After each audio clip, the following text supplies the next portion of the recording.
विज्ञान भैरव ध्यान विधि 55 सूक्ष्म शक्ति देखी हृदय स्वतन्त्रता सम्म।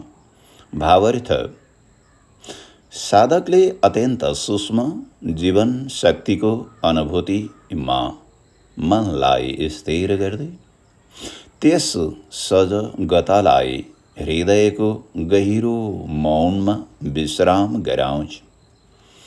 यसरी मन स्थिर हुँदै जाँदा आन्तरिक स्वतन्त्रताको अनुभव क्रमशः विकसित हुन सक्छ। व्याख्या यस सूत्रमा शक्ति भन्नाले केवल शारीरिक बल बुझिएको होइन।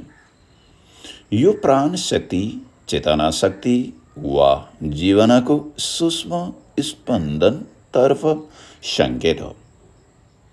दुर्बला शक्तिको अर्थ यहाँ कमजोर शक्ति होइन, अत्यन्त सूक्ष्म, कोमल र सजिलै नदेखिने चेतनाको लहर भन्ने रूपमा बुझ्न सकिन्छ।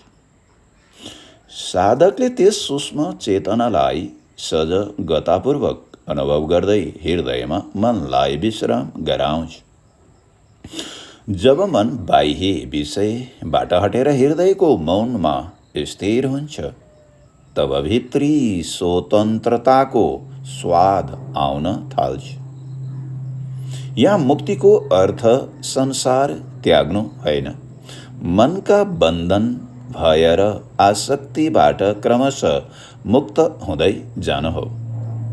ध्यान विधि 56 सम्पूर्ण सृष्टिको क्रमिक ध्यान। भावार्थ साधकले सम्पूर्ण सृष्टिलाई स्थूलदेखि सूक्ष्मसम्म क्रमशः चिन्तन गर्दै जान्छ। यसरी ध्यान गहिरिँदै जाँदा मन क्रमशः शान्त हुँदै अन्ततः मौनमा विलीन हुन सक्छ।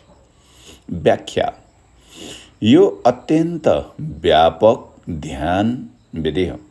साधकले शरीर, प्रकृति, ग्रह, नक्षत्र, जीवन, विचार, चेतना सबैलाई एउटै अखण्ड अस्तित्वका विभिन्न अभिव्यक्तिका रूपमा हेर्न थाल्छ। स्थूल भन्नाले दृश्य संसार बुझिन्छ। सूक्ष्म भन्नाले मन, प्राण, भावना र चेतनाको स्तर बुझिन्छ। जब साधकले यी सबैलाई अलग अलग होइन, एउटै निरन्तर प्रवाहका रूपमा अनुभव गर्न थाल्छ, मनको विभाजन कम हुँदै जान्छ। ध्यान विधि 57 सम्पूर्ण विश्वको अन्तिम तत्त्वमा ध्यान। भावार्थ साधकले सम्पूर्ण विश्वका सबै आयामहरूको अन्तर्निहित आधारभूत तत्त्वलाई ध्यानको विषय बनाउँछ। त्यस आधारभूत सत्यमा मन स्थिर हुँदा महान जागरण वा उच्च चेतनाको अनुभूति सम्भव हुन सक्छ। व्याख्या यस सूत्रले एउटा अत्यन्त गहिरो प्रश्न उठाउँछ। यो सम्पूर्ण विश्वको अन्तिम आधार के हो? रूप बदलिन्छ, शरीर बदलिन्छ, विचार बदलिन्छ, समय बदलिन्छ, तर के कुनै यस्तो आधार छ जसमा यी सबै परिवर्तनहरू प्रकट हुन्छ? तान्त्रिक दर्शनले साधकलाई यही प्रश्नमा ध्यान गर्न प्रेरित गर्छ। जब मन वस्तुहरूमा होइन, तिनका आधारभूत सत्यतर्फ उन्मुख हुन्छ, तब चेतनाको दृष्टि विस्तार हुन सक्छ।